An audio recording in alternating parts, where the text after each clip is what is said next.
Hello and welcome. The opposition was convinced that there was a tsunami in Haryana in their favor. Well, in the end, it turned out that the actual tsunami was building up in Maharashtra, except that nobody managed to see it. Joining us now is the Union Commerce and Industry Minister, Member of Parliament from North Mumbai, Piyush Goyal. Thank you very much, Piyush, for joining us to discuss this Maha tsunami which happened in Maharashtra while the opposition was looking for it in Haryana. Is this beyond your wildest imagination as well? Well, I think we certainly saw that the people of Maharashtra were very happy with the politics of development, with the inclusive nature of welfare schemes, with the speed at which they were seeing infrastructure, they were seeing industrial development, investments flowing into Maharashtra, making it the top FDI destination of the country, the stable government without any bickerings like we used to see during the Mahavinash Aghadi. They also saw performing government, which was on the job 24/7, not running government from their home, as happened during Mr. Uddhav Thackeray's regime. They also experienced a government they could trust, a government unlike the Congress governments of Karnataka, of Telangana, of Himachal Pradesh, which made tall promises, but which all turned out to be fake. Himachal went bankrupt. Telangana and Karnataka almost on every score failed the trust of the people. And when you put all of this together, we were very certain we will win the state. The numbers can differ from area to area, expectations can be slightly different. I, for one, was very confident about Mumbai, and Mumbai delivered on giving us a very good... In the Lok Sabha election, the tally was 30 for the MVA, 17 for you. From there, so it's from a very low, poor base that you've been able to script what is one of the most remarkable turnarounds in modern electoral history. Do you want to give our viewers an insider account of how this turnaround was stitched, given the deficit that you were starting from in the Lok Sabha results? No, I don't think there was a deficit of that big a proportion as being made out. The difference in vote between the Mahayuti, our alliance of BJP, Shiv Sena and NCP,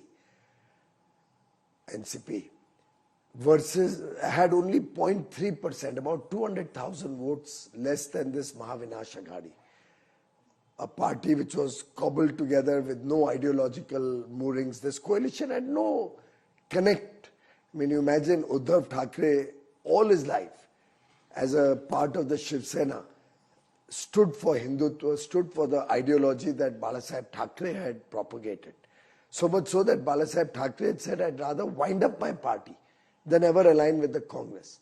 And here you saw Mr. Uddhav Thackeray, whose safest seats were the one where he had a minority vote which he could try to attract by appeasement politics or divisive politics. So clearly the performance in the Lok Sabha was more a matter of coincidence that we lost a number of seats with very small margins. Almost 11 seats the BJP alone lost, with a very small margin which could easily have been made up. So I think we were not starting from a very low base. We were confident in our performance. We were confident that the people of Maharashtra had huge admiration for the work that Prime Minister Narendra Modi had done.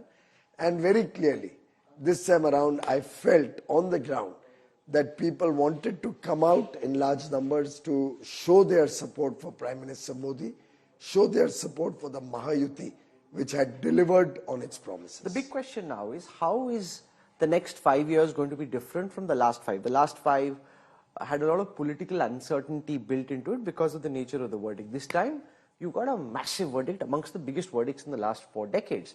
For everyone watching, what's your message in terms of what should Maharashtra and Mumbai expect over the next 5 years versus what we saw over the last 5? Well, this election does not only determine the fate of Mumbai and Maharashtra. In a way, it is setting a direction for the entire country. The India story, the India growth story, the India journey in the Amrit Kal towards Viksit Bharat, a prosperous and developed India, would have been incomplete without the contribution of Maharashtra. So in some sense, this is setting the narrative about the India growth story. And this narrative is reverberating around the world. I mean, I'm getting so many feelers from investors across the Western world, across developed nations, across the Middle East, who wanted to invest in Maharashtra, wanted to bring in huge amount of capital for investments in India, but were waiting to see that what they believed about the India growth story being on track was truly going to remain on track.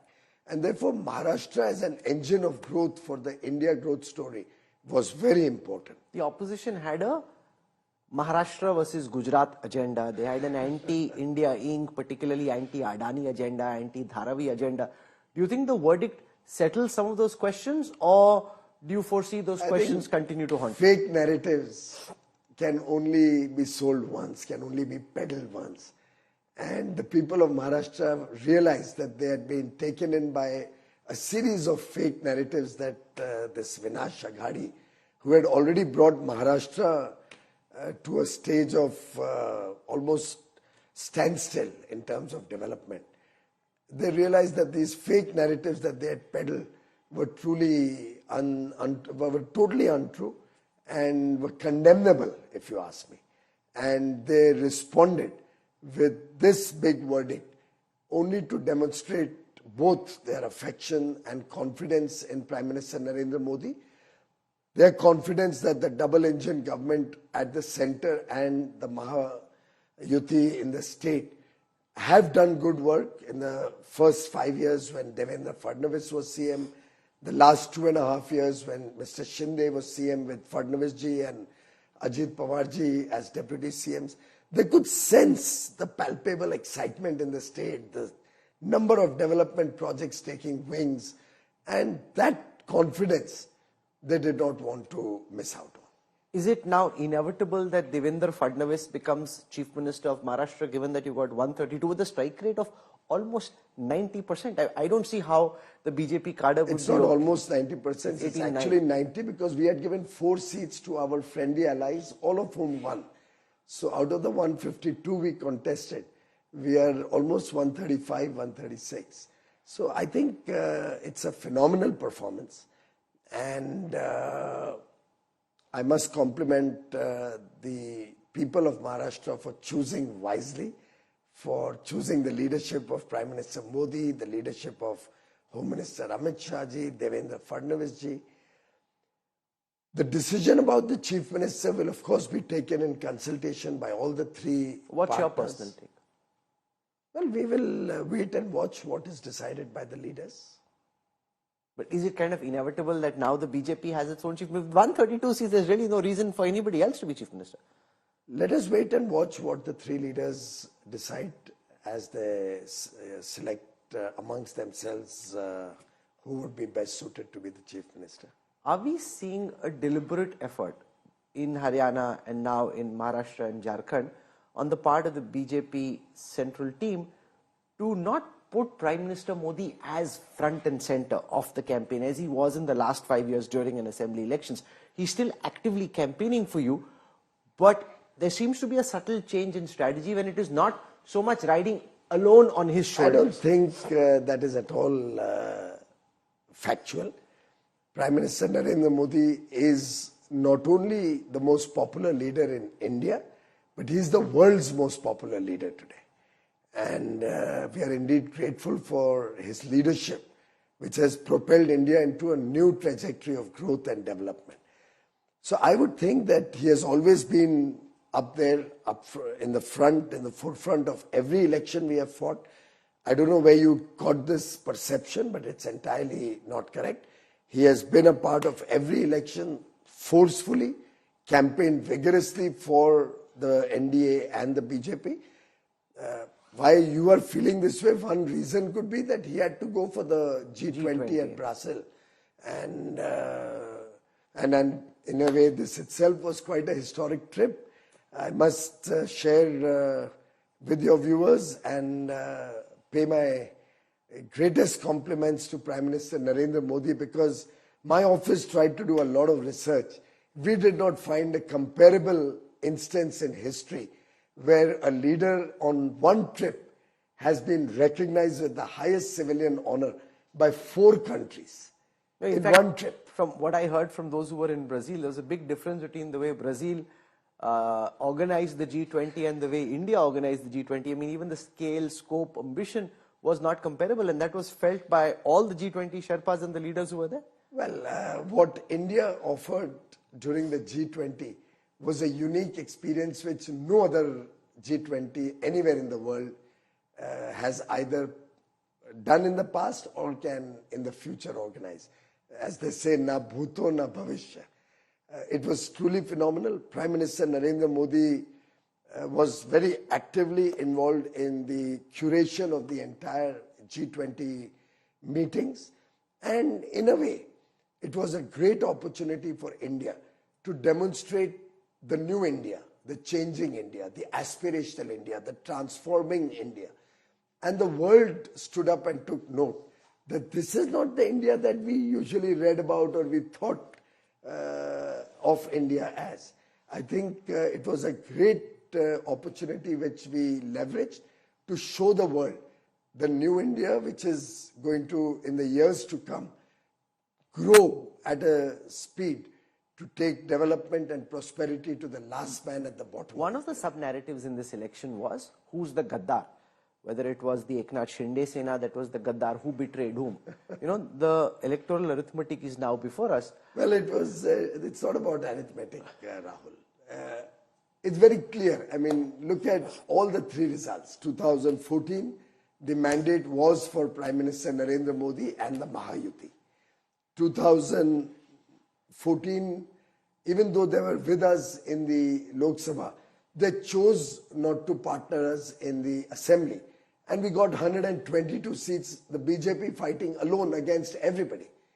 So again, in the 14 assembly election, the vote was for Prime Minister Narendra Modi. 2019, the Shiv Sena fought with us. They piggybacked on Prime Minister Narendra Modi's popularity. We saw that all across the country. The same popularity was there in Maharashtra. On every public platform, the Modi and Fadnavis combination was the one which was being hailed by the people of Maharashtra. And very clearly the vote was for Prime Minister Narendra Modi. But they backstabbed us, and just in the lust of power, just to become the Chief Minister of the state, despite having less than half the seats, or just about half the seats that the BJP and its friends had, they backstabbed the BJP.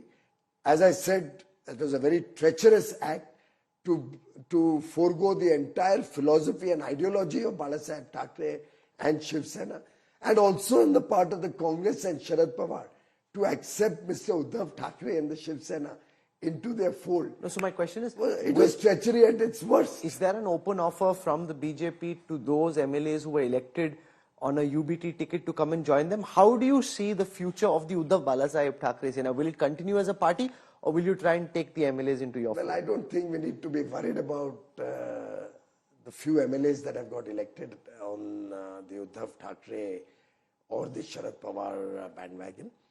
The real Sena, with the bow and arrow as their symbol, working to make the ideology of Balasaheb Thackeray a reality, working to protect the interests of all nationalist forces, is the Sena led by Eknath Shindeji. The popular leader of Rashtriyavadi Congress, NCP, has been Ajit Dada Pawar, has always been Ajit Dada Pawar. Today I read a very intriguing comment made by Mr. Sharad Pawar that he was the founder of the NCP. Well, a lot of people found a lot of parties, but the ideology of a party is what is important. And I think if he did not stick to the ideology of that party, obviously more than 80% or 75% of his MLAs decided to stick with Mr. Ajit Pawar, and they've almost all got re-elected. So it clearly shows that the Ajit Pawar leadership of the Nationalist Congress Party, NCP, is the true leadership that their followers wanted, and they are both with us. After the 4th of June, when the Lok Sabha results came out, Rahul Gandhi and the entire Congress ecosystem tried to build the narrative that Prime Minister Modi and this BJP government were on the decline, that the Modi era in 2029 would come to an end, that the countdown had started to the end of this government. Do you think Haryana and now Maharashtra answer that narrative? The 2024 Lok Sabha election also had answered that narrative. We had got an absolute majority. Even in 14 and 19, we had formed NDA governments. We had the members of the TDP in our government in 14. We had the JDU as a part of our government in both our terms at the center after 14 election and 19. So I think the people had voted resoundingly for Prime Minister Narendra Modi on all three occasions, and it's after, I think, 60 years that we have seen a government getting repeated for the third time. And by the way, maybe interesting for you to do some research. 2023 and 2024, nearly 60% of the democratic world has seen elections in their countries. And almost across the world, save and except one or two examples, but across the G20 countries, for example, the democratic world, every government, incumbent government, has lost. Post-COVID, very rarely has a government got re-elected. So Prime Minister Modi's victory in 2024 June was equally remarkable, unprecedented, and a matter of awe for the entire world. And therefore, and our percentage loss of votes was a minuscule 2% possibly. So we had the love and affection of the people. It was unfortunate that we lost several seats with small margins. Many people didn't come out and vote. Maybe they thought that this was a given that Prime Minister Modi is going to do. वो आप ही ने करवा दिया 400 पार बोल के. मुझे लगता है it was not only 400 par, it was the confidence that the nation will be voting for Prime Minister Modi for the very good work that he has done. And the confidence of Prime Minister Modi's work, the trust that he had earned of the people. Probably a few people, many supporters did not go out there and vote. We may also grant that there was a lot of people who took it for granted that Prime Minister Modi is going to win. But this time around, both in Haryana and in Maharashtra, I have a feeling there were many voters who felt kind of embarrassed that they had let down Mr. Modi for all the wonderful work he has done over 10 years and wanted to go out and vote with a vengeance to support Prime Minister. But many in the opposition don't believe this verdict. Sanjay Raut said EVMs need to be looked into. Aditya Thackeray said, it looks difficult to believe. If you still take Mr. Sanjay Raut seriously enough to even quote him or discuss him on your show, I'm amazed. No, but like for example, Manikam Tagore said, पैसे ने जीता, धन बल पे जीत गए. That's the charge, that you spent so much money that you somehow paid money to the voters to vote for you. That's the charge. I think that's an insult of the wise Indian voters. If Mr. Manikam Tagore keeps making these kind of comments, the voters and the people of India will give such a resounding response to them in the next available opportunity in the next election. I think it's a very sad state of affairs that people like Mr. Sanjay Raut or Mr. Tagore don't recognize that the Indian voter is very wise, he's very aware of what is right and wrong, and such allegations are an insult of the voters of India or are a reflection of the way elections are fought in Tamil Nadu and Kerala, where the Congress may be indulging in these practices. We fight elections on our performance. We fight elections on the trust we have earned of the people of India. We fight elections on development politics, and we fight elections to make India a prosperous and developed nation. So your government has always tried to convey the perception that it is careful about fiscal deficits, it's careful about government spending, and there should be no profligate spending.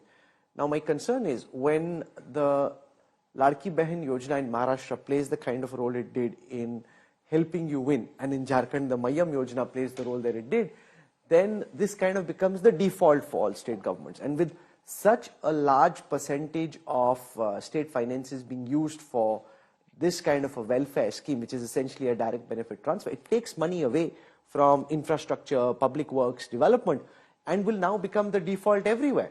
Don't I remember you, Rahul, asking me questions before the Lok Sabha election, all full of praise and quoting Harvard professors and whatnot about supporting the less privileged sections of society with direct benefit transfers in a bigger way. You were a big advocate of that. What happened to you? No, I'm just asking. My job is always just to ask the question. Okay. Now, my concern is... So do you have any conviction on which you stand also? No, so my concern is, as we're seeing in Himachal Pradesh, we've seen in Telangana and Karnataka. So you are seeing that in Himachal, but Telangana, you're going down and the same Karnataka, route, yes. Because they did not plan their fiscal story well. Maharashtra, as you would have observed, we brought it as a part of the budget before the election. And we still presented a strong budget. We still presented a development-oriented budget. Our infra spending has not come down. Maharashtra is a strong state. Thanks to the good government that the Mahayuti ran for 2.5 years, we strengthened our financial position, the economic fundamentals of Maharashtra, and we were in a position to offer this benefit to the people.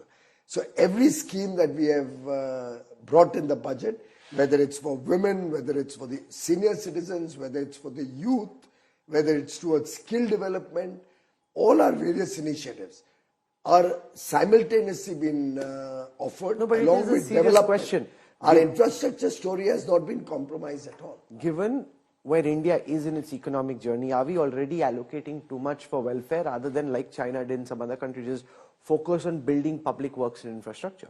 Right from 2014, if you recall, Honorable Prime Minister Narendra Modi had always said that his government is committed to the welfare of the poor, committed to the welfare of the marginalized sections of societies. उन्होंने कहा था ये मेरी सरकार गरीबों की सरकार होगी, वंचितों की सरकार होगी, पीड़ितों की सरकार होगी.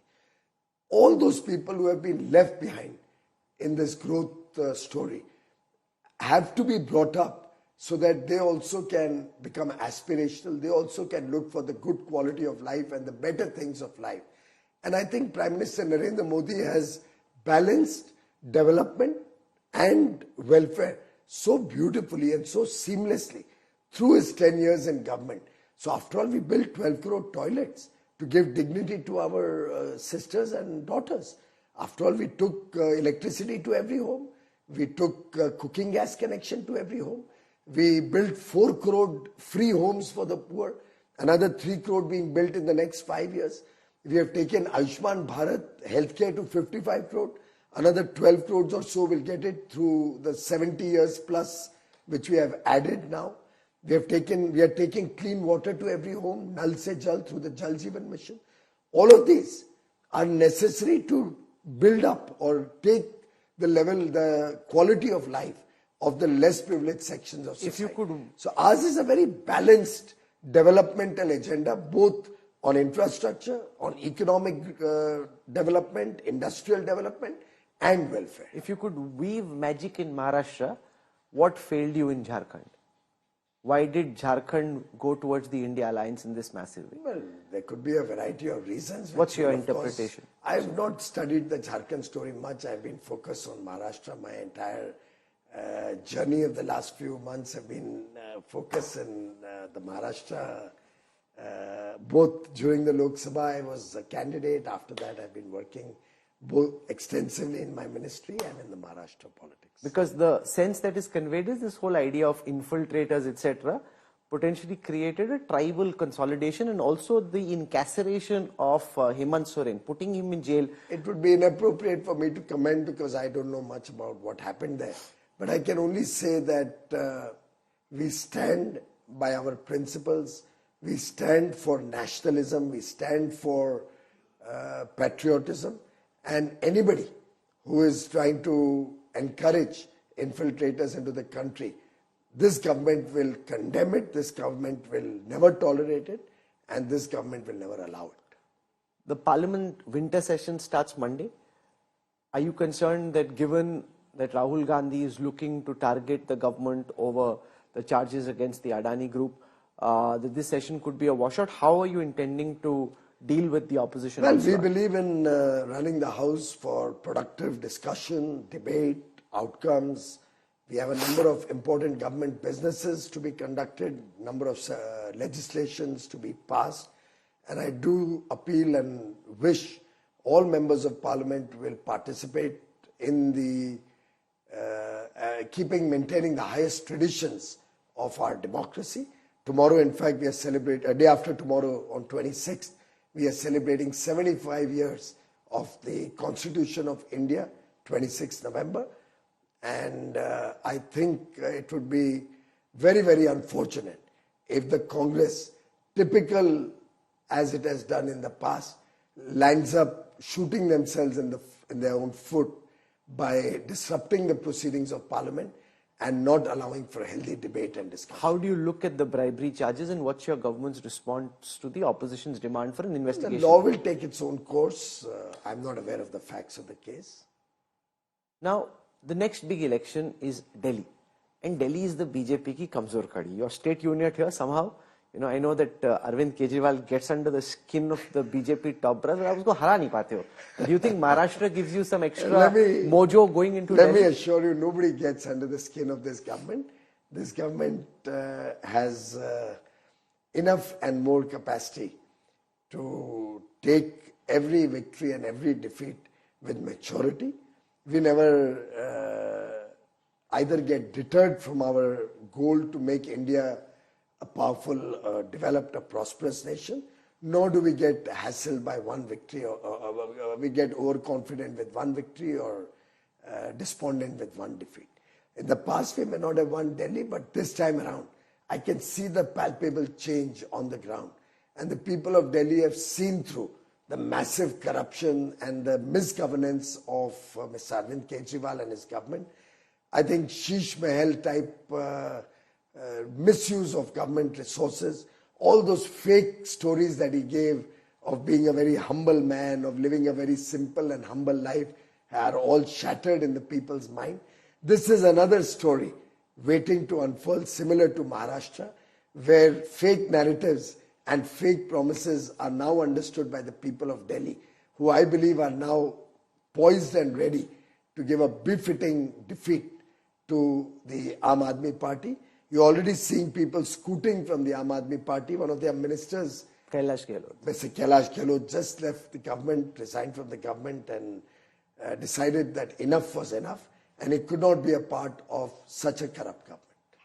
No, because he's hoping to tap into public sympathy on account of him being sent to jail, like Hemant Soren. And we've seen, even in the Lok Sabha and now, this idea of sending a Neta into jail does create public sympathy for that person.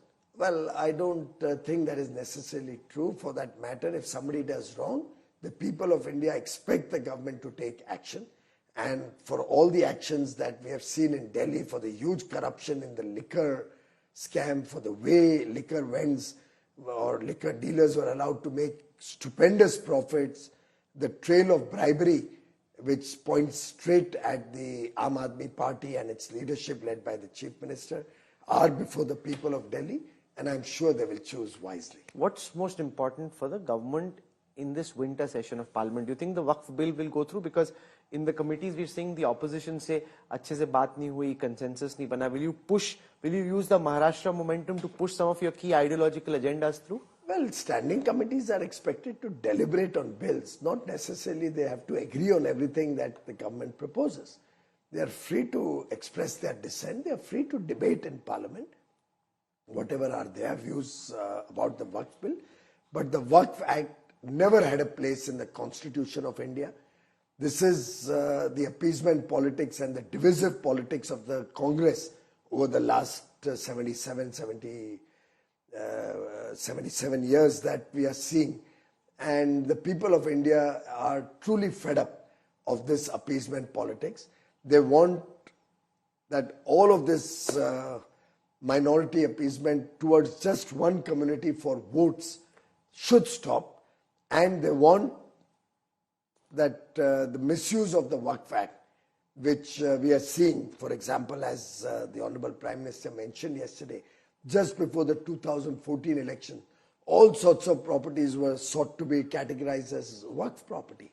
We are seeing how village upon village in Karnataka was sought to be categorized as Waqf properties until wiser sense prevailed and the people's movement became so difficult for the Congress to handle that they had to backtrack. So Waqf is an act which has been widely misused and needs to be summarily corrected and improved. And one nation, one election as well. Do you think you can push it through in the winter session? Well, one nation, one election is something whose idea is an idea whose time has come. When we went campaigning, even during this election, a lot of people were saying that, look, why do we have an election every few months? So we had an election in June, one in November. We'll soon have a municipal corporation election in Mumbai. 3 elections in less than a year's time. And I think the people gradually lose interest. Fortunately, the people of Maharashtra, because they really wanted to show their support to Prime Minister Modi and give a response to the fake narratives of Sharad Pawar and Congress and Uddhav Thackerji, came out in larger numbers. So we saw very good voter turnout in Maharashtra this time. But it won't always happen. So people do want the lakhs of crores which are spent on elections at different stages, the 3-tier system of government should stop. The country will save lakhs of crores. States will save a lot of money. Development projects which suffer during the election, the model code of conduct is in place, decisions are delayed, decisions cannot be taken. There are multifarious difficulties. Electoral rolls. I saw so many voters on the 20th of November on voting day saying, but we just voted in June.